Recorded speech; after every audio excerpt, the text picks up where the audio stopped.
সালাতে দোয়া কবুল হয়। সালাতে দোয়া কবুলের তিন জায়গা। একটা হচ্ছে তাকবীরে তাহরিমার পরে আমরা সানা পড়ি না, আমরা তো একটা পড়ি, আল্লাহর হাবিব সুন্নাহ এবং নফল নামাজে আরও পড়তেন সানা, ওই দোয়া কবুল হয়। দুই নম্বর জায়গা সালাতে সেজদায় পড়ে দোয়া করলে কবুল হয়।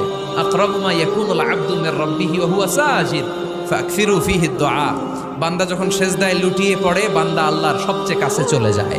তা কিন্তু বিশ্বনবী বলে সেজদাটা তোমার রবের কুদরতি পায়ের উপরে পড়েছে। সেজদায় পড়ে দোয়া করেন। সালাম ফিরানোর আগে বিশ্বনবী দোয়া করতেন, লা ইউসাল্লিমান্না আহাদুকুম হাত্তা ইয়াতাআওয়াযা মিন আরবা'a। আল্লাহর হাবিব বললেন, চার জিনিস থেকে পানাহ না আছে আমার কোন উম্মত যেন সালাম না ফিরায়। তারা যেন পড়ে আল্লাহুম্মা ইন্নী আউযু বিকা মিন আযাবিল কবর, আউযু বিকা মিন আযাবি জাহান্নাম, আউযু বিকা মিন ফিতনাতিল মাহইয়া ওয়াল মামাত, আউযু বিকা মিন ফিতনাতিল মাসিহিদ দাজ্জাল। আল্লাহ কবরের আযাব থেকে বাঁচাও, আল্লাহ জাহান্নামের আগুন থেকে বাঁচাও, আল্লাহ জীবন